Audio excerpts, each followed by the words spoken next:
नमस्कार साथियों, मैं हूं वीरेंद्र सिंह और आप सभी का स्वागत है वीरेंद्र एकेडमी में। आज अपन लेकर आए हैं विज्ञान के अंदर आनुवंशिकता वाले चैप्टर की 19वीं क्लास। आनुवंशिकता का ये पार्ट 2 है। पिछले पार्ट में हमने आनुवंशिकता की बेसिक अवधारणाएं समझी और आज हम अपन इस टॉपिक को आगे बढ़ाएंगे और इसमें अपन मेंडलवाद के सभी नियमों के बारे में पढ़ेंगे। ठीक है, तो राजस्थान पुलिस और सीटी 2026 के लिए क्लास बहुत इंपॉर्टेंट रहने वाली है। सभी प्रतियोगी परीक्षाओं के लिए भी एक कॉन्सेप्ट बेस्ड क्लास बहुत लाभदायक रहेगी। इस क्लास में हम हर एक कॉन्सेप्ट को आसान भाषा में समझेंगे, साथ ही परीक्षा में बार बार पूछे जाने वाले प्रश्नों को और ट्रिक्स पर भी चर्चा करेंगे। आज अगर आप पहली बार चैनल पे आए हैं तो चैनल को सब्सक्राइब करें, वीडियो को लाइक करें और अपने सभी दोस्तों के साथ शेयर जरूर करें। तो बिना देरी के शुरू करते हैं आज की क्लास आनुवंशिकता के बारे में। तो चलिए शुरुआत करते हैं। आनुवंशिकता के अंदर हमने क्या पढ़ा कि आनुवंशिकता का जनक कौन था? Gregor John Mendel. आनुवंशिक का जनक कौन था रे? ग्रेगर जॉन मेंडल था। ठीक है, ग्रेगर जॉन मेंडल। तो ग्रेगर जॉन मेंडल ने क्या किया था रे? इसने मटर के पौधे पे मतलब अध्ययन किया था और कुछ नियम निकाले थे जिनको क्या बोलते हैं? मेंडलवाद बोलते हैं। वो 3 नियम कौन से थे? वो 3 नियम थे। पहला नियम था आपका प्रभाविता का नियम, दूसरा आपका था पृथक्करण का नियम, तीसरा आपका था स्वतंत्र अपव्यूहन का नियम। ठीक है, अब मेंडल ने इन 3 नियमों को क्या बोला था? मेंडलवाद। तो इन तीनों नियमों को क्या बोला जाता है? मेंडलवाद। मेंडलवाद क्यों बोला जाता है? क्योंकि इन तीनों नियमों की खोज किसने की थी? ग्रेगर जॉन मेंडल ने। ठीक है, और किस पौधे पे खोज की थी इसने? मटर के पौधे पे खोज की थी। ठीक है, कितना टाइम लगा इसको? 7 वर्ष का इसको समय लगा था रिसर्च करते करते। इतनी बातें आप सभी को पता है। ठीक है, पिछली क्लास जिसने नहीं देखी पहले जाकर के आप वो क्लास दे सकते हैं। ठीक है, और फोन खराब होने की वजह से आज हमें टेबलेट पे आगे की सारी क्लासें आपको इसी तरह से मिलने वाली है, क्योंकि यहाँ पे मैं अभी ड्यूटी पे आ चुका हूँ और यहाँ पे बोर्ड वगैरह की व्यवस्था नहीं है। फिर भी आपके लिए मैंने क्लास को डिजिटली आपको प्रोवाइड कराने की कोशिश की है। ठीक है, तो देखो सबसे पहला अपना जो नियम है वो क्या है? प्रभाविता का नियम, लॉ ऑफ डोमिनेश। ठीक है, तो प्रभाविता का नियम किसे कहते हैं? मेंडल ने ये नियम कब निकाला? मेंडल ने क्या बताया? ठीक है, तो अपन इसको ऐसे समझेंगे कि मेंडल द्वारा क्या किया गया? मेंडल द्वारा जनक पीढ़ी, ठीक है, जनक पीढ़ी और F1 पीढ़ी। ठीक है, मेंडल द्वारा जनक पीढ़ी और F1 पीढ़ी, ठीक है, प्राप्त हुई जब संकरण के साथ मतलब जनक पीढ़ी से क्या प्राप्त हुआ? जनक पीढ़ी का अपन ने संकरण करवाया तो हमें क्या प्राप्त हुई? F1 पीढ़ी प्राप्त हुई। ठीक है, मेंडल द्वारा जनक पीढ़ी का संकरण करवाकर हमें F1 पीढ़ी प्राप्त हुई। ठीक है, अब देखो F1 पीढ़ी में क्या था कि F1 पीढ़ी में कुछ ही लक्षण थे जो जनक पीढ़ी के हमें प्राप्त हुए थे। ठीक है, F1 पीढ़ी में केवल कुछ ही लक्षण जनक पीढ़ी से प्राप्त हुए थे। ठीक है, जनक पीढ़ी से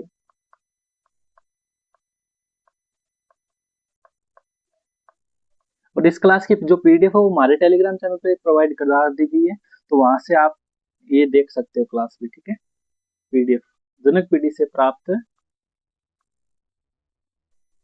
सॉरी कुछ लक्षण जनक पीढ़ी से प्राप्त हुए। ठीक है, और इन लक्षणों के आधार पे कुछ निष्कर्ष निकाला। इन लक्षणों के आधार पे कुछ निष्कर्ष निकाला।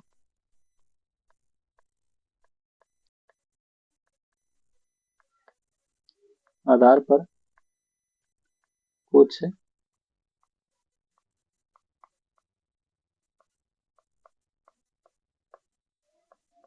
निष्कर्ष निकाला था।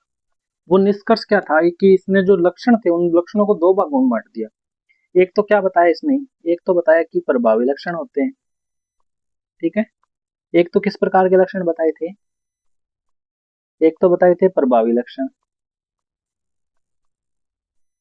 ठीक है, क्या हो रहा है यार। एक बताया था अप्रभावी लक्षण।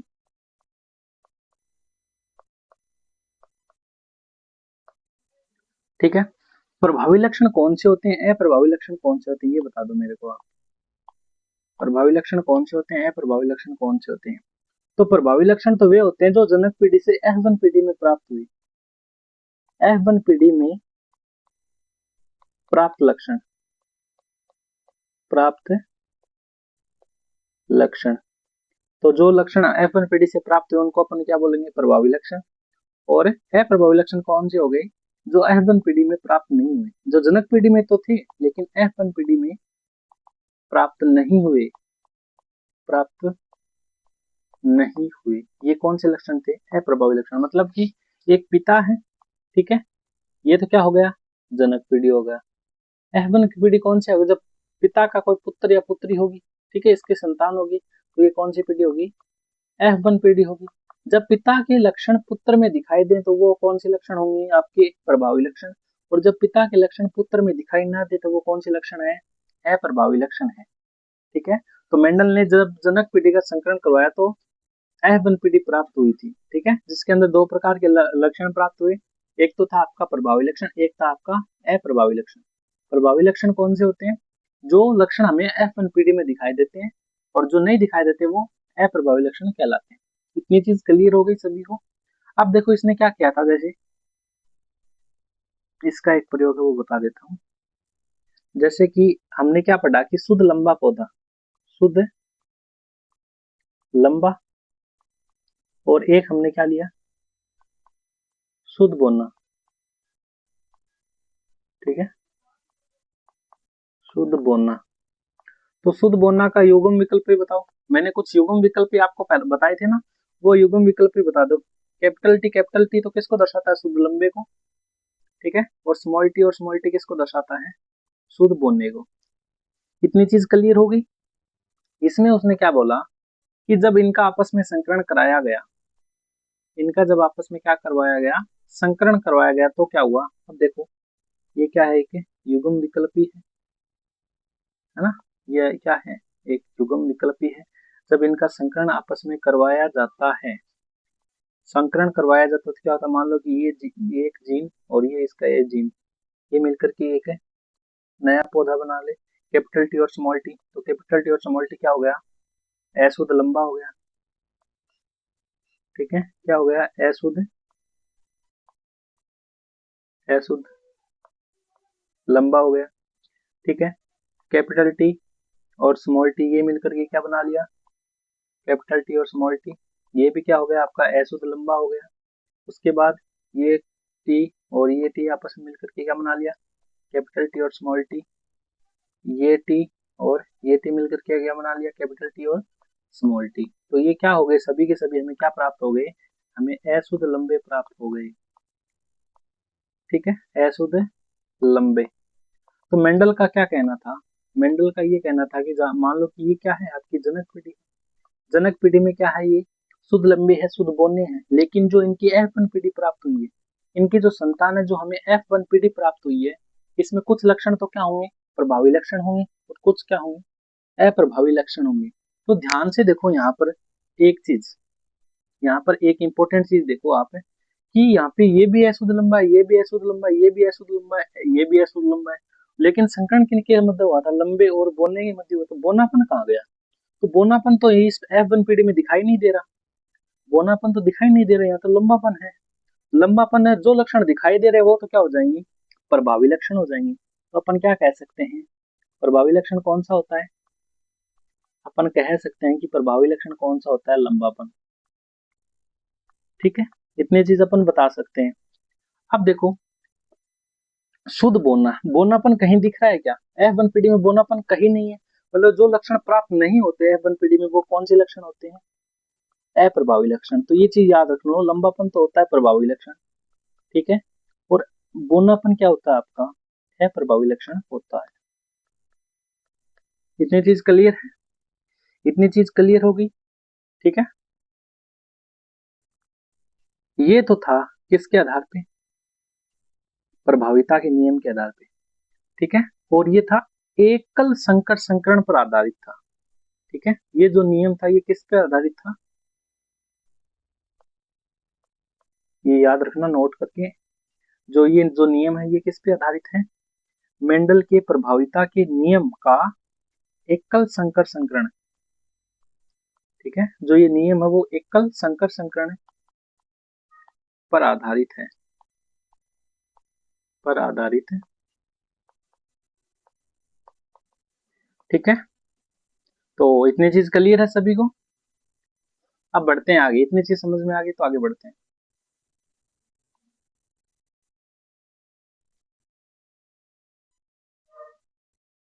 क्लियर है साइंस के अंदर आनुवंशिकता में। अब देखो,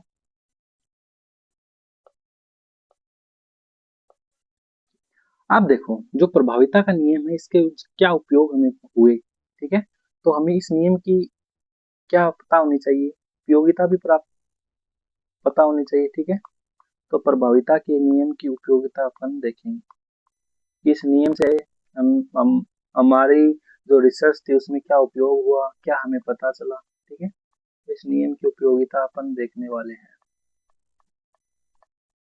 तो सभी साथियों से अनुरोध है पहले चैनल को सब्सक्राइब कर लीजिए ऐसे ही कॉन्सेप्ट बिल्ड करने के लिए।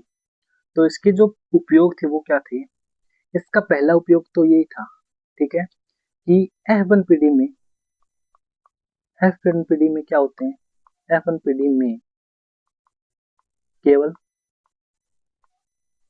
प्रभावी लक्षण उत्पन्न होते हैं। ठीक है, प्रभावी लक्षण प्रकट होते हैं। ठीक है, प्रकट होते हैं, प्रभावी लक्षण प्रकट होते हैं, मतलब इससे क्या होता है, जिससे ये इसका उपयोग क्या हुआ, क्या नियम ये उपयोग में आया, जिससे आवश्यक, सॉरी, जिससे अनावश्यक, जो मतलब हमारे काम के लक्षण नहीं है, जो जनक पीढ़ी से F1 पीढ़ी में नहीं आने चाहिए, वो नष्ट हो जाते हैं। ठीक है, जैसे अनावश्यक व हानिकारक, हानिकारक लक्षण, हानिकारक लक्षण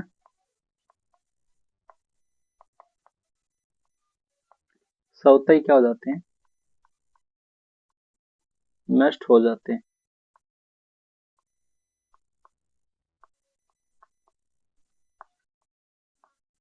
ठीक है, इतनी चीज क्लियर है उपयोगिता के बारे में।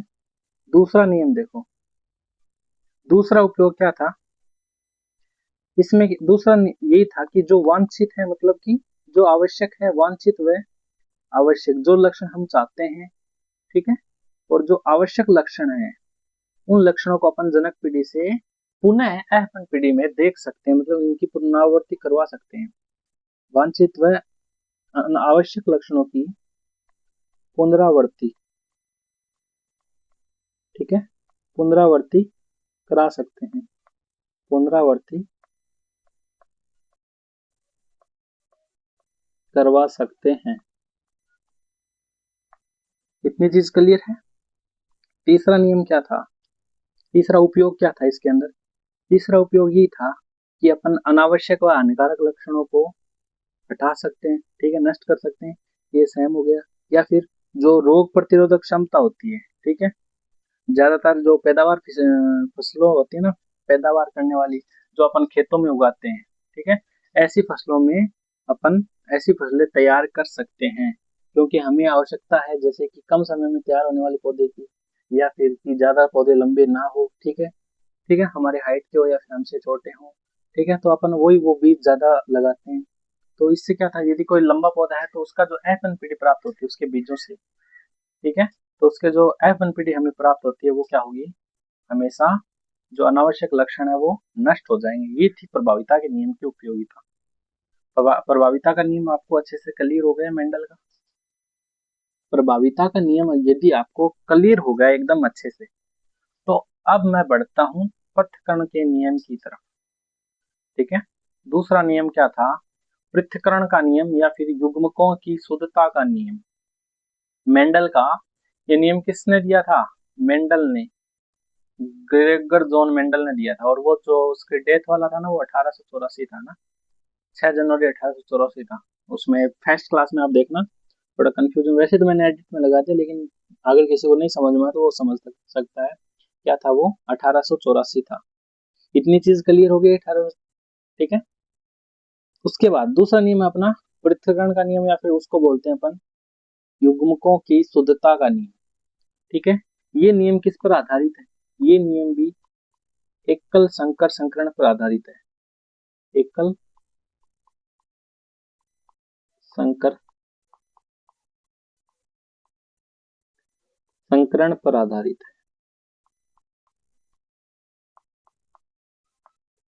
है। ठीक है। तो इतनी चीज क्लियर है।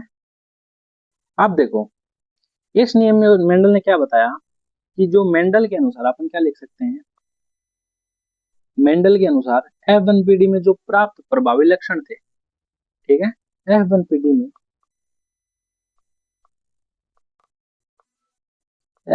में प्राप्त प्रभावी लक्षणों के मध्य स्वपरागण करवाया जाए। स्वपरागण करवाया जाए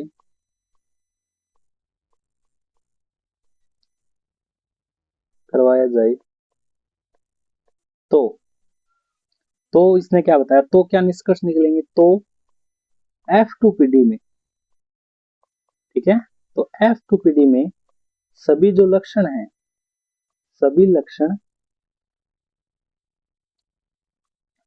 पृथक पृथक प्राप्त होते हैं।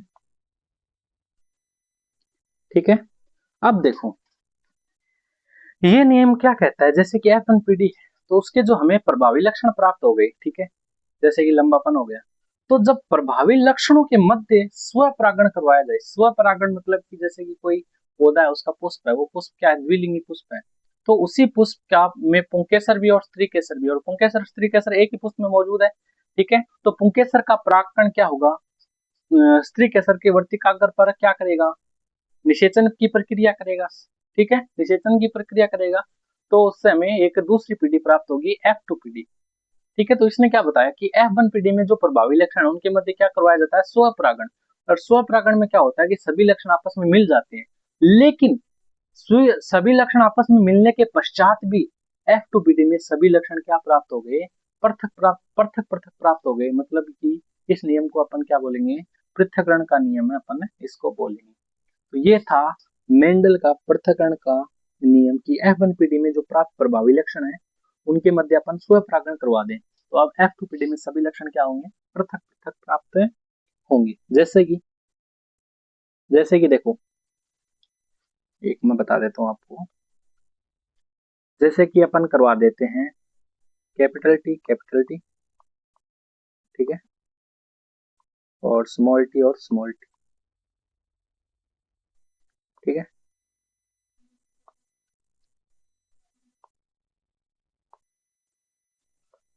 तो अपन इसको क्या बोलेंगे रे? ये तो किसका है,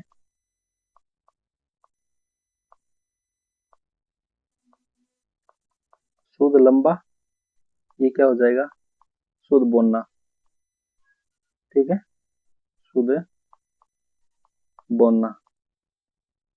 ये तो था अपना कौन सी विधि वाला, प्रभाविता के नियम वाला, जिसका अपन ने बताया था। ठीक है। ये तो कौन सी पीढ़ी है, एक सेकंड में इसको थोड़ा इस साइड करता हूँ।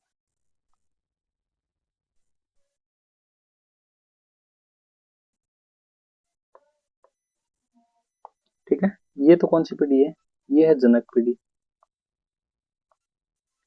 और जनक पीढ़ी में जब अपन आपस में क्या कराते हैं, संकरण कराते हैं, जनक पीढ़ी में आपस में संकरण कराते हैं, तो हमें क्या प्राप्त होती है, F1PD प्राप्त होती है। कौन सी पीढ़ी प्राप्त होती है, F1PD प्राप्त होती है। तो इस F1PD में क्या होता है वो समझिए अच्छे से। ठीक है। जैसे कि इसका ये ये युग्म विकल्प ही इसके साथ मिलकर के क्या बना लेगा, एक नया क्या बना लेगा, अशुद्ध लंबा पौधा बना लेगा, अशुद्ध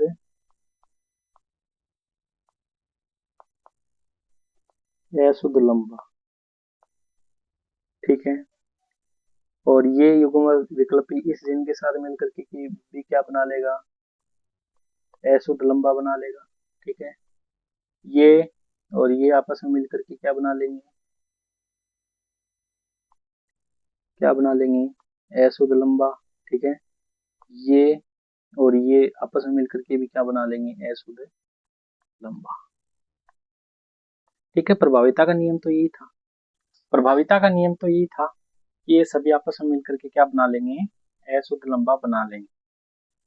अब देखो,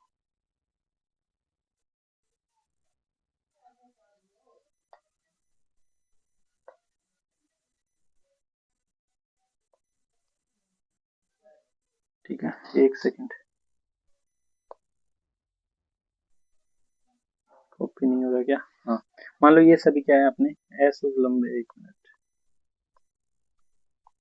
ये सभी हमें क्या प्राप्त हो गए, अशुद्ध लंबे हमें प्राप्त हो गए। बोनापन लक्षण जो है, प्रभावी लक्षण, वो गायब हो गया, ठीक है। ये तो प्रभाविता का नियम था, ये तो प्रभाविता के नियम में हमने देख लिया।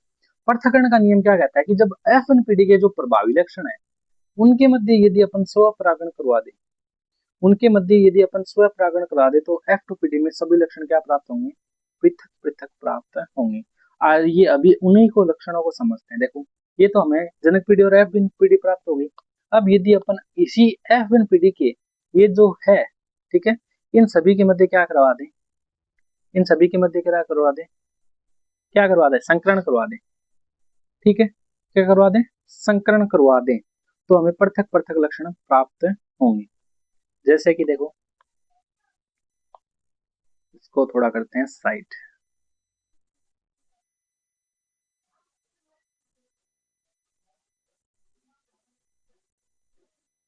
ठीक है। मान लो कि हमने F1PD ले ली एक, ठीक है। F1PD में क्या ले लिया, कैपिटल टी स्मॉल टी, ये क्या है, अशुद्ध लंबा है। कैपिटल टी और स्मॉल टी, ये भी क्या है, अशुद्ध लंबा है। हमने दो युग्म विकल्प ले लिए अशुद्ध लंबे की। अब क्या था अपना नियम कि F1PD के प्रभावी लक्षण, ये तो प्रभावी लक्षण है जो हमें जनक पीढ़ी से दिखाई दिए हैं, इन दोनों के मध्य क्या करवा देते हैं, स्वपरागण करवा दें। इन दोनों के मध्य मध्य अपन क्या करवा दें, स्वपरागण करवा दें, तो हमें क्या प्राप्त हुआ होगा रे, इनके मध्य अगर अपन स्व करवा दें स्वपरागण, तो हमें क्या प्राप्त होंगे, जो लक्षण है प्रभावी लक्षण, वो अलग अलग प्राप्त होंगे। कैसे, अब देखो, ये युग्म विकल्पी इसके साथ मिलकर के क्या बना लेगा, कैपिटल टी और कैपिटल टी जी, ये कैपिटल टी स्मॉल टी के साथ मिलकर के क्या बना लेगा, कैपिटल टी और स्मॉल टी। ये स्मॉल टी इस कैपिटल टी के साथ मिलकर के क्या बना लेगा, कैपिटल टी और स्मॉल टी। ये स्मॉल टी इस स्मॉल टी के साथ मिलकर के क्या बना लेगा, स्मॉल टी और स्मॉल टी, ठीक है।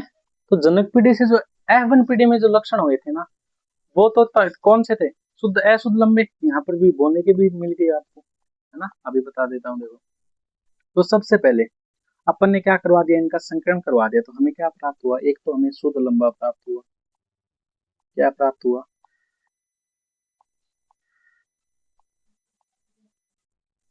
क्या हो गया यार, ये नहीं मिल रहा, शुद्ध लंबे हमें प्राप्त हुए पौधे, एक अशुद्ध लंबे, ठीक है। से करते हैं, अशुद्ध लंबे प्राप्त हुए, ये भी कौन से प्राप्त हुए, ये भी अशुद्ध लंबे प्राप्त हुए, और ये कैसे प्राप्त हुए, हमें शुद्ध बोनने प्राप्त हो गए, शुद्ध बोनने हमें क्या हो गए, प्राप्त हो गए। अब मेरे को एक बात बताओ, ये कौन सी पीढ़ी आ गई अपने पास, F1PD के लक्षणों के मध्य संकरण करवाते हैं तो हमें क्या प्राप्त होता है, हमें F2PD प्राप्त होती है। तो ये कौन सी पीढ़ी है, F2PD है, कौन सी पीढ़ी है, F2PD है। अब मेरे को एक बात और बता दो, ठीक है, इनका लक्षण प्रारूप कितना है, लक्षण प्रारूप अनुपात, ठीक है, इनका लक्षण प्रारूप अनुपात कितना होता है, लक्षण, एक सेकेंड, कितना होगा, ठीक है। लक्षण प्रारूप अनुपात होता है 3:1। अब 3:1 तो हमें होता है, हमने याद कर लिया, लेकिन किस आधार पे अपन कह सकते हैं कि लक्षण प्रारूप अनुपात 3:1 होता है? तो ध्यान से देखो, मैंने क्या बोला, लक्षण प्रारूप। लक्षण मतलब कौन सा लक्षण? लंबापन और गोनापन। तो यहाँ अपन क्या लिख सकते हैं कि हमें यही तो पूछेगा, F2PD में लक्षण प्रारूप अनुपात बताओ। ठीक है, F2PD में लक्षण प्रारूप अनुपात बताओ। तो देखो कैसे करेंगे, लक्षण प्रारूप पूछा हमें, तो लंबे अनुपात बोने। ठीक है, ये तो निकालेंगे अपन। अब बताओ कि F2PD में कितने लंबे प्राप्त हुए, कितने बोने प्राप्त हुए। ठीक है, तो ये भी लंबा, ये भी लंबा और ये भी लंबा, ये एक बोना, तो तीन तो क्या है, लंबे हैं, और एक क्या है, बोना। तो ये क्या हो गया, F2PD में लक्षण प्रारूप अनुपात हो गया। इस तरह से अपन क्या कर सकते हैं, निकाल सकते हैं। ये तो लक्षण प्रारूप अनुपात है। अब यदि हमें पूछ लिया जाए, क्या क्या पूछ लिया जाए, जीन प्रारूप अनुपात। ठीक है, जीन प्रारूप अनुपात हमें पूछ लिया जाए, तो जीन प्रारूप अनुपात कितना होता है, 1:2:1। जीन प्रारूप अनुपात कितना होता है रे, 1:2:1। और जीन अनुपात अनुपात किसके आधार पे होता है, जीन प्रारूप अनुपात है जो F2PD में हमें प्राप्त हुई है। ठीक है, तो शुद्ध लंबा अनुपात अशुद्ध लंबा। ठीक है, लक्षण के अंदर तो ये सभी लोग हैं, लेकिन जीन के आधार पे बताएंगे तो ये जीन अलग है, ये अलग है। तो शुद्ध लंबा एक, अशुद्ध लंबा एक है, बोलना। ठीक है, तो शुद्ध लंबे कितने हैं, शुद्ध लंबे है एक, शुद्ध लंबा कितना, एक। अशुद्ध लंबे कितने, एक और दो। शुद्ध बोना कितना, एक। तो F2PD के अंदर जीन प्रारूप अनुपात कितना होता है, 1:2:1। और F2PD में लक्षण प्रारूप अनुपात कितना होता है, 3:1 होता है। इतनी चीज क्लियर होगी क्या, लक्षण प्रारूप अनुपात और अपन बात करें जीन प्रारूप अनुपात की, तो इनके दो नाम और आते हैं। ठीक है, लक्षण प्रारूप अनुपात का तो एक नाम आता है फिनोटाइप। क्या नाम आता है एग्जाम के अंदर, देखो फिनोटाइप पूछ सकता है आपको कि फिनोटाइप बताओ। ठीक है, और जीन प्रारूप अनुपात का नाम आता है जीनोटाइप। क्या नाम आता है, जीनोटाइप।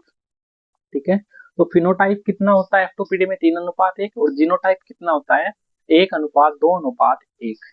ठीक है, इतनी बात आपको क्लियर होगी क्या अच्छे से, इतनी बात सभी को क्लियर है।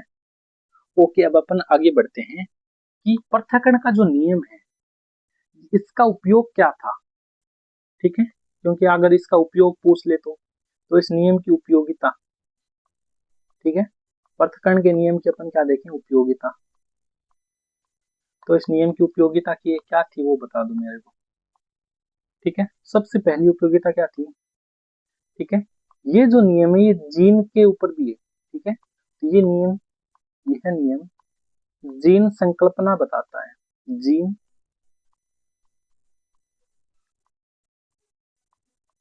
संकल्पना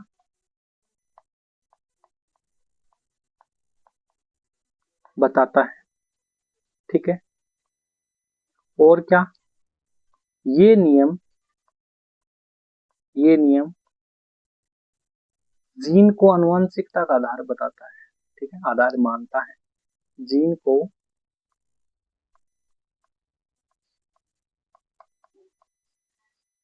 आनुवंशिकता का आधार मानता है, आधार मानता है। ठीक है, तीसरी इसकी उपयोगिता क्या थी, ठीक है, तीसरी क्या थी कि प्रत्येक जीन पर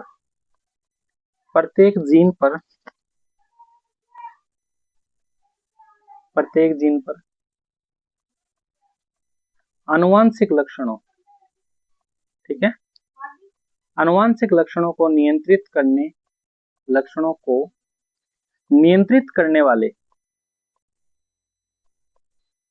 करने वाले दो विपर्यासी विकल्पी पाए जाते हैं, दो विपर्यासी विकल्पी पाए जाते हैं। ठीक है, यह क्या थी, अपने पृथक्करण के नियम की उपयोगिता थी। ठीक है, इतनी चीज क्लियर होगी, पृथक्करण के नियम की उपयोगिता। ठीक है, तो मेंडल के ये दो नियम थे। पहला नियम कौन सा था? प्रभाविता का नियम। और दूसरा नियम क्या था? दूसरा नियम था आपका स्वतंत्र अपव्यूहन का नियम। ठीक है, स्वतंत्र, सॉरी, दूसरा नियम था आपका पृथक्करण का नियम। और तीसरा नियम अपन कौन सा पढ़ने वाले हैं? स्वतंत्र अपव्यूहन का नियम। ठीक है, तो आपके पास टाइम है, लिख सकते हो, स्क्रीनशॉट ले सकते हो, या फिर डायरेक्ट आपको पीडीएफ मिल जाएगी हमारे टेलीग्राम चैनल पे, वो भी ज्वाइन कर सकते हो आप। टेलीग्राम चैनल ज्वाइन कर लो, चैनल को सब्सक्राइब कर लो। मैं चाय पी लेता हूँ तब तक।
तो इतनी चीज क्लियर होगी सभी को?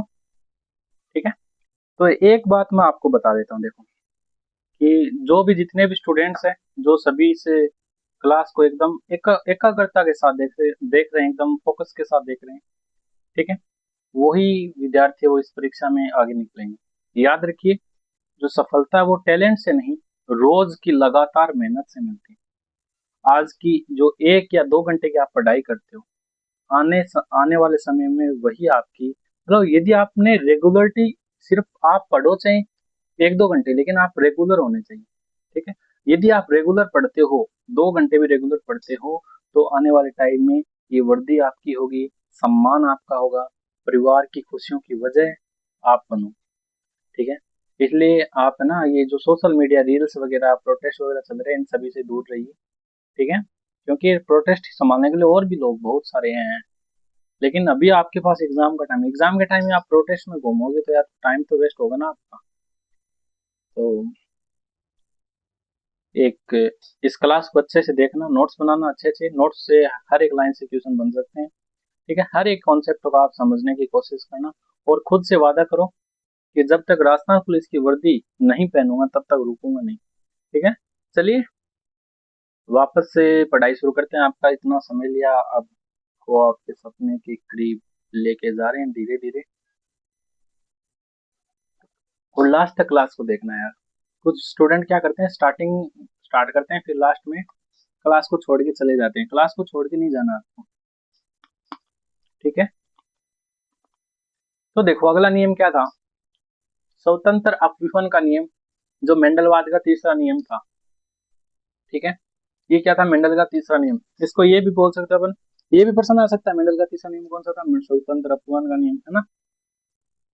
ये किस प्रकार के संकरण पे आधारित था? सबसे पहली बात यह है द्विसंकर संकरण। द्विसंकर संकरण पर आधारित था। वो दोनों तो एक संकर संकरण पर, और ये द्विसंकर संकरण पर आधारित है। ठीक है, और ये जो है वो नियम है वो एकल संकरण संकरण के लिए प्रभावी नहीं होता। ठीक है, इसमें क्या होता है कि जब दो पादप है, ठीक है, उन दो, जैसे दो पादप है, इन दोनों पादपों के इन दोनों पादपों के लक्षणों, इन दोनों के पादप के जो लक्षण है, उन लक्षणों में संकरण करवाया जाता है, तो एफ1 पीढ़ी में प्रभावी लक्षण प्राप्त होते हैं। ठीक है, संकरण करवा देंगे तो अपन क्या प्राप्त होगा? F1PD। और F1PD में कौन से लक्षण प्राप्त होंगे? मान लो कि ये पौधा है, इसमें प्रभावी लक्षण प्राप्त होंगे।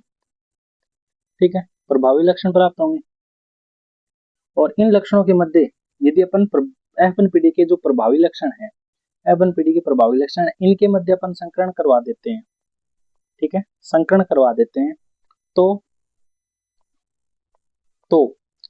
स्वतंत्र रूप से ये लक्षण प्रकट होते हैं F2PD में, है ना। इसलिए इसको क्या बोला जाता है, स्वतंत्र अपव्यूहन का नियम बोला जाता है। स्वतंत्र अपव्यूहन की खास बात यह भी है कि इसके अंदर मेंडल ने क्या लिया था, मेंडल ने इसके अंदर जो प्रभावी लक्षण है लंबापन और बौनापन, इसको आधार नहीं माना। तीसरा नियम इसने निकाला था, जो जैसे मेंडल के अनुसार जो मटर का पौधा था, ठीक है, तो अपन क्या लिख सकते हैं, मेंडल के अनुसार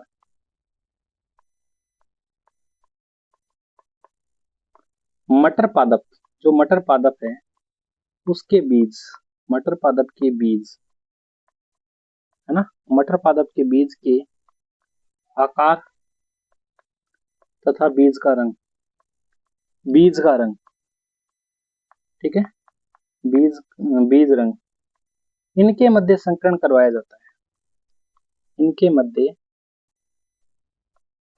संकरण करवाया जाता है। अब की बार लक्षण नहीं है, अब की बार किसके मध्य संकरण करवाया है, बीज के आकार और बीज के रंग के मध्य संकरण करवाए जाए तो, ठीक है, करवाया जाए तो जो प्रभावी लक्षण है, ठीक है, जो तो F1PD में प्रभावी लक्षण के रूप में कौन से लक्षण प्राप्त होंगे, तो F1PD में प्रभावी लक्षण कौन से होंगे रे, प्रभावी लक्षण के रूप में क्या प्राप्त होगा आपको, गोल व पीले बीज प्राप्त होंगे, गोल व पीले बीज प्राप्त होंगे, ठीक है। ये कौन सी क्या है आपका स्वतंत्र अपव्यूहन का नियम। अब देखो इसको और अच्छे से समझते हैं अपन, इसको थोड़ा और ज्यादा डिटेलिंग में समझते हैं, इसको थोड़ा और ज्यादा डिटेलिंग में समझते हैं। जैसे कि एक जनक पीढ़ी है, एक क्या है, जनक है पीढ़ी है, ठीक है। इस जनक पीढ़ी में जैसे कि अपन ले लेते हैं ये, ठीक है, कैपिटल आर, कैपिटल वाई, ठीक है।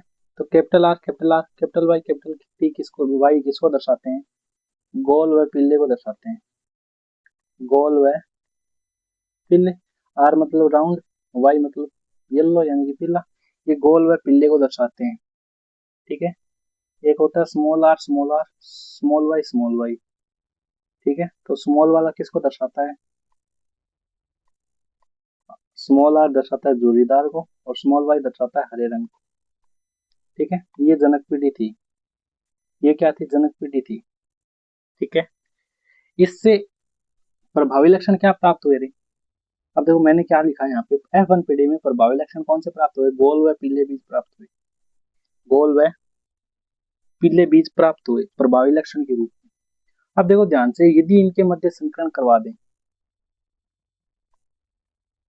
ठीक है, तो अपन का क्या प्राप्त होगा, जैसे कि इनके मध्य संकरण करा तो capital R, capital Y, small Y, ये है F1PD में, ये क्या है, F1PD का भाग है, F1PD में ये प्राप्त हुआ हमें, ठीक है। तो ये capital R, capital Y, small Y किसको दर्शाता है, गोल व पीले बीज को दर्शाता है, ठीक है, क्योंकि इसमें कैपिटल आर है, कैपिटल वाई है, तो ये गोल व पीले बीज को दर्शाता है।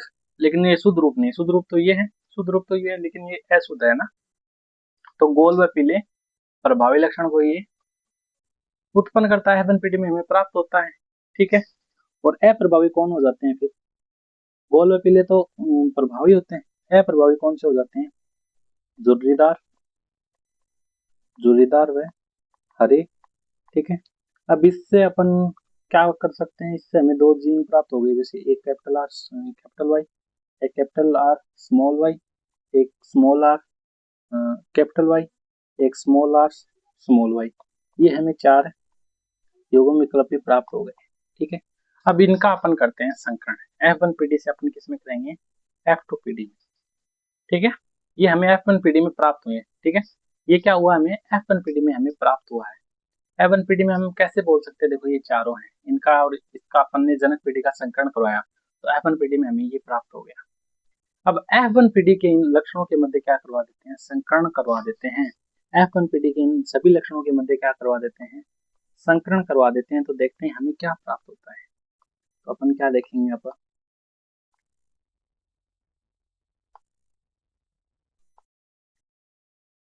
हम्म, ये तो सही नहीं है, देखते हैं। ठीक है, चलो आप देखो। ठीक है, ये उसी को दर्शाता है। तो F1 PD में प्राप्त लक्षणों के मध्य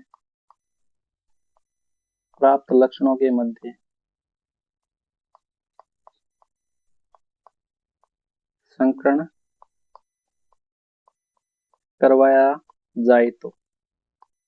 ठीक है, तो F1 PD से हमें कौन सी पीढ़ी प्राप्त होती है? ये तो बात क्लियर है, हमें F2 PD प्राप्त होगी। कौन सी पीढ़ी प्राप्त होगी? F2 PD हमें प्राप्त होगी। ठीक है, ये तो बात क्या है, जग जाहिर है। ये बात तो क्या है, जग जाहिर है। ठीक है, अब देखो ये किसको दर्शाता है? F1 PD के युग्म विकल्पी को। ये भी F1 PD के प्रभावी लक्षणों को। ठीक है, प्रभावी लक्षण और प्रभावी लक्षणों के मध्य क्या करवा देते हैं अपन? संकरण करवा देते हैं। जैसे capital R small capital Y के मध्य करवाया तो हमें क्या प्राप्त हुआ? कैपिटल आर कैपिटल वाई प्राप्त हुआ। मतलब हमें किस प्रकार के बीज प्राप्त हुए? हमें गोल व पीले बीज प्राप्त हुए। गोल व पीले हमें बीज प्राप्त हुए। ठीक है, जब अपन कैपिटल आर स्मॉल वाई का संकरण करवाते हैं तो हमें क्या प्राप्त होता है? कैपिटल वाई स्मॉल वाई, यानी कि हमें गोल व पीले बीज प्राप्त हुए। गोल व पीले बीज प्राप्त हुए। ठीक है, जब इसका और इसका संकलन करवाया जाता है तो हमें ये प्राप्त होता है। ये किसको दर्शाता है? ये भी क्योंकि प्रभावी लक्षण क्या है, गोल व पीला है, तो गोल व पीले को ये दर्शाएगा। स्मॉल आर स्मॉल वाई और कैपिटल आर कैपिटल वाई को करवाते हैं तो भी हमें क्या प्राप्त होता है? ये भी क्या है, जब तक पूरा स्मॉल नहीं हो जाता तब तक ये कैपिटल ही रहेगा। कैपिटल क्या रहेगा? प्रभावी रहेगा। तो ये भी क्या है आपका? गोल व पीला है। यानी कि कैसे बीज प्राप्त हुए? हमें गोल व पीले बीज प्राप्त हुए। अब देखो capital R small Y capital Y, ठीक है, ये तो इसका सेम ही है। यानी कि हमें क्या प्राप्त हुए? गोल व प्रभावी लक्षणों के मध्य संकरण करवाया हमें तो हमें गोल व पीले बीज प्राप्त हुए। यहाँ पर भी हमें गोल व, अब देखो गोल व पीले नहीं, अपन इसको गोल व पीला नहीं बोल सकते। देखो capital R small Y, capital R small Y, तो कैपिटल आर तो आ गया, लेकिन स्मॉल वाई है। ठीक है, और स्मॉल वाई किसको दर्शाते हैं? हरे रंग को दर्शाते हैं। इनकी गोल व हरे बीज प्राप्त हुए। गोल व हरे, फिर से ये आ गया R capital Y small Y, तो कैपिटल वाले का माने कैपिटल क्या है? आर है तो गोल, कैपिटल वाई है तो पीला, गोल व पीला। ठीक है, सेम यहाँ पे देखो कैपिटल आर, बाकी क्या है? सभी स्मॉल है तो ये तो कैपिटल है, यानी कि गोल को दर्शाएगा। ये तो कैपिटल स्मॉल है तो ये, सॉरी, कैपिटल है तो ये गोल को दर्शाएगा। और जो है वाई वो क्या स्मॉल है तो ये हरे को दर्शाएगा। यानी कि गोल व हरे बीज हमें क्या हो गए? गोल व हरे बीज हमें प्राप्त हो गए। ठीक है, तो गोल व हरे बीज हमें इसके अंदर प्राप्त हो गए। तो गोल व हरे बीज इतने क्लियर है आपको? गोल व हरे बीज के बारे में इतनी चीज आपको क्लियर हो गई। ठीक है, अब आगे बढ़े। चलिए, जब अपन स्मॉल आर, देखो एक बार खुद है ना प्रैक्टिस करके देखना है, इससे हमें जीनोटाइप और फिनोटाइप प्राप्त होगा जो हमें एग्जाम में पूछा जाता है और सीधा भी हमें पूछ सकता है। ठीक है, संकरण करवाने का भी बोल सकता है, किस प्रकार के बीज प्राप्त होंगे ये भी पूछ सकता है। तो देखो यहाँ पे क्या है, small R capital R small Y, इसके और इसके मध्य संकलन करवाता है तो हमें ये प्राप्त होता है। ये किसको दर्शाता है? ये गोल व पीले को दर्शाता है। किसको दर्शाएगा? गोल व पीले को दर्शाएगा। कैपिटल वाई स्मॉल वाई, ये किसको दर्शाएगा? ये भी गोल व पीले को दर्शाएगा। लेकिन यहाँ पे तो क्या, दोनों आर स्मॉल है, दोनों आर स्मॉल हो तो वो क्या होता है? जुड़ीदार होता है। क्या होता है? जुड़ीदार होता है। वह कैपिटल वाई है तो ये पीले को दर्शाएगा, यानी कि जुड़ीदार व पीले बीज। स्मॉल आर यानी कि जुड़ीदार, है ना। और ये कैपिटल आ गया मतलब कि कौन से कलर का होगा? पीले कलर का, जुड़ीदार व पीला। ठीक है, यहाँ पे क्या, capital R capital Y small Y, ये किसको दर्शाएगा? गोल व पीले को। गोल व पीले को दर्शाएगा। ये क्या है? आर कैपिटल स्मॉल वाई ये किसको दर्शाएगा? गोल व हरे को। गोल व हरे को दर्शाएगा। Small R capital Y, small Y ये किसको दर्शाएगा? जोड़ीदार व पीले को दर्शाएगा। जोड़ीदार व पीले को दर्शाएगा। यहाँ पे स्मॉल वाई ये किसको दर्शाएगा? जोड़ीदार व हरे को। ठीक है, ये किसको दर्शाएगा? जोड़ीदार व हरे को ये दर्शाएगा। ठीक है, अब देखो इतनी बात मेरी क्लियर हो गई। क्या बताया कि जब अपन F1PD के गुणों लक्षणों के मध्य आपस में संकरण करवाते हैं, ठीक है, तो हमें F2PD में ये इतने प्रकार के हमें बीज प्राप्त होते हैं। हमें गोल व हरे प्राप्त होते हैं। ठीक है, हमें गोल व पीले प्राप्त होते हैं। गोल व पीले, गोल व पीले, गोल व पीले, गोल व पीले, गोल व हरे, गोल व पीले, गोल व हरा। ठीक है, गोल व पीला, जुड़ीदार और पीला, जुड़ीदार और पीला, गोल व पीला, गोल व हरा, जुड़ीदार व पीला, जुड़ीदार व हरा। इस तरह के हमें क्या प्राप्त हो गए? इस तरह के हमें बीज प्राप्त हो गए। अब आपसे पूछ लिया जाए कि F2PD में जीनोटाइप सॉरी लक्षण प्रारूप अनुपात बताओ। ठीक है, तो देखो यहाँ पे लिख देता हूं मैं। तो सबसे पहली बात F2PD में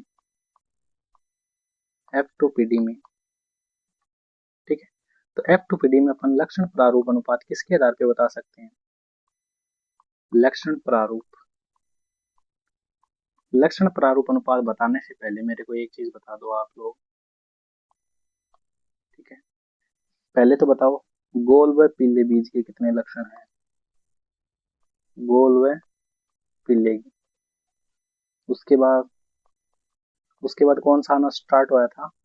गोल व हरा। उसके बाद कौन सा आना स्टार्ट हुआ था? जोड़ीदार व पीला। ठीक है, उसके बाद कौन सा हुआ था? जोड़ीदार व हरा। ठीक है, इसी से अपन क्या निकालने वाले हैं? अनुपात निकालने वाले हैं। तो मेरे को बारी बारी बता दो कि गोल व पीले कितने, गोल व हरे कितने, जोड़ीदार व पीले कितने, जोड़ीदार व हरे कितने। पहले बात करते हैं अपन गोल व पीले की। तो इसमें देखो गोल व पीले कितने हैं? 1 2 3 4 5 गोल व पीले, 5 6 7 गोल व पीले, 8 गोल व पीले 9। इतना ही तो है। यानी कि गोल और पीले कितने लक्षण आ गए अपने? 9 लक्षण तो किसके हो गए? गोल व पीले के हो गए। ठीक है, गोल और हरे के कितने लक्षण हैं? देखो 1, ठीक है, गोल व हरा, 2 गोल व हरा और 3, यानी कि कितने हैं ये? गोल व हरे के कितने लक्षण हैं? 3 लक्षण है। कितने लक्षण हरे? 3 लक्षण है। अब बात करें अपन जुर्रीदार व पीले की। किसके? जुर्रीदार व पीले। तो जुर्रीदार व पीला कितना? देखो पहले में नहीं, सेकंड में नहीं, थर्ड में देखो जुर्रीदार पीला 1, जुर्रीदार पीला 2, जुर्रीदार पीला 3। जुर्रीदार और पीले की कितने लक्षण है? 3 लक्षण है। ठीक है, जुर्रीदार और हरे के कितने हैं? 1 है। तो अपन क्या लिख देंगे? जुर्रीदार व हरा कितना है? 1 लक्षण है जुर्रीदार व हरे की। ठीक है, अब ध्यान से देखो अपन को लक्षण प्रारूप अनुपात पूछा है, यानी कि लक्षण कितने कितने अनुपात में। तो लक्षण का पहला अनुपात कितना हो जाएगा रे? लक्षण का पहला अनुपात हो जाएगा अपना 9 अनुपात, गोल व हरे 3 अनुपात, गोल व 3 अनुपात, जोड़ीदार व हरे 1। तो लक्षण प्रारूप अनुपात कितना हो गया? 9 अनुपात 3 अनुपात 3 अनुपात 1। ये क्या हो गए इसके? क्या हो गए इसके? फिनोटाइप हो गए, यानी कि लक्षण प्रारूप अनुपात हो गए F2PD में। ठीक है, स्वतंत्र अवयवन के नियम। इतनी चीज क्लियर हो गई। ठीक है, यदि अपन को इसका जीन प्रारूप अनुपात पूछ ले, ठीक है, क्या पूछ ले? जीन प्रारूप अनुपात।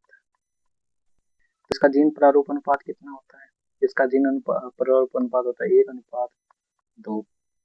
ठीक है, 2:4, 2:1, 2:1, 4:1, 2:1, 1। ये क्या होता है? इसका जीन प्रारूप अनुपात इसका होता है। ठीक है, इतनी चीज क्लियर हो गई। ठीक है, ये थे अपने मेंडल के 3 नियम, यानी कि मेंडलवाद। ठीक है, ये कौन से नियम थे अपने? मेंडल के 3 नियम थे, मेंडलवाद। ठीक है, तो मेंडलवाद अपन ने क्या कर लिया? कंप्लीट पढ़ लिया। ठीक है, मेंडल के 3 नियम थे। प्रभाविता का नियम था, पृथक्करण का नियम था, एक है स्वतंत्र अवयवन का नियम था। जो पहला नियम है प्रभाविता का नियम, ये क्या कहता है कि F1PD में कुछ लक्षण क्या होते हैं, जनक पीढ़ी से प्राप्त होते हैं, ठीक है। और इन लक्षणों को अपन क्या बताते हैं, प्रभावी लक्षण और अप्रभावी लक्षण, ठीक है। और ये जो प्रभावी लक्षण और अप्रभावी लक्षण है, ये जो प्रभावी लक्षण और अप्रभावी लक्षण ये कौन से होते हैं, F1PD में प्राप्त और F1PD में नहीं प्राप्त हुए, ये होते हैं प्रभावी और अप्रभावी। दूसरा नियम कौन सा था, दूसरा नियम था आपका पृथक्करण का नियम। पृथक्करण का नियम एकल संकरण संकरण पर आधारित है, ठीक है। और पृथक्करण का नियम क्या कहता है कि जब F1PD में प्राप्त जो प्रभावी लक्षण प्राप्त होते हैं, इन लक्षणों के मध्य यदि अपन क्या करवा दें, स्व परागण करवा दें, तो F2PD में सभी लक्षण क्या प्राप्त होंगे, हमें पृथक पृथक प्राप्त होंगे, ठीक है। यदि अपन बात करें तो F2PD के अंदर लक्षण प्रारूप अनुपात आपसे पूछ लिया जाए तो 3:1 होता है, ठीक है। और जीन अनुपात प्रारूप अनुपात कितना होता है, 1:2:1 होता है, ठीक है। ये इसकी उपयोगिता पढ़ी हमने। तीसरा नियम हमने क्या पढ़ा, तीसरा नियम हमने पढ़ा स्वतंत्र अपव्यूहन का नियम। और स्वतंत्र अपव्यूहन का नियम क्या कहता है, स्वतंत्र अपव्यूहन का नियम कहता है कि यह किस पर आधारित है, द्विसंकर संकरण पर यह नियम आधारित है। इसमें यदि अपन क्या करा दें, जनक पीढ़ी के मध्य संकरण करवाते हैं तो F1PD प्राप्त होती है। F1PD में प्रभावी लक्षण होते हैं और इन्हीं प्रभावी लक्षणों का यदि अपन संकरण करवाएं तो कुछ लक्षण है वो स्वतंत्र रूप से F2PD में दिखाई देते हैं। इसे अपन स्वतंत्र अपव्यूहन का नियम भी कह सकते हैं, ठीक है। और ये किस पे आधारित है, पूरा नियम द्विसंकर संकरण पर आधारित है, ठीक है। और इसके ऊपर मेंडल ने क्या कहा था कि मेंडल के नियम के अनुसार, मेंडल ने क्या बोला कि मेंडल के अनुसार मटर के पादप के बीज के आकार और बीज का रंग, मतलब बीज को जो आकार है, बीज को जो रंग है, अंग मध्य यदि आप संकरण करवा दें तो F1PD में आपको जो प्रभावी लक्षण दिखेगा वो क्या दिखेगा, गोल व पीले बीज आपको दिखेंगे, ठीक है। उसके बाद हमने क्या देखा, F2PD का जीन प्रारूप अनुपात 9:3:3:1 होता है, सॉरी लक्षण प्रारूप अनुपात होता है। और जीन प्रारूप अनुपात कितना होता है, 1:2:4:1:1:2:1, ठीक है। अब देखो सबसे पहले आपको क्या करना है, सबसे पहली बात, आज ये क्लास को यहीं पे अपन करेंगे खत्म, ठीक है। खत्म करने से पहले आपको क्या करना है, खत्म करने से पहले आपको क्या करना है ये मेरे को बता दो। खत्म करने से पहले तो आप कर दो वीडियो को लाइक, चैनल को कर दो शेयर, सभी साथियों दोस्तों के साथ स्टेटस पे लगा दो, ठीक है। कमेंट कर दो, क्या कर दो, कमेंट कर दो, कॉन्सेप्ट समझ में आ गया क्या। और चैनल को कर दो आपका प्यारा सा सब्सक्राइब, ठीक है, क्योंकि आपके सब्सक्राइब के बिना हमें मोटिवेशन नहीं मिलता। आज हमने बेस्ट डिजाइन के साथ, बेस्ट कलर कॉम्बिनेशन के साथ आपको बेस्ट से बेस्ट कंटेंट प्रोवाइड कराने की कोशिश की है, पूरा मेंडलवाद आपको समझाया है, ठीक है। तो आज की क्लास को करते हैं यहीं पे एंड, मिलते हैं नेक्स्ट क्लास में, धन्यवाद।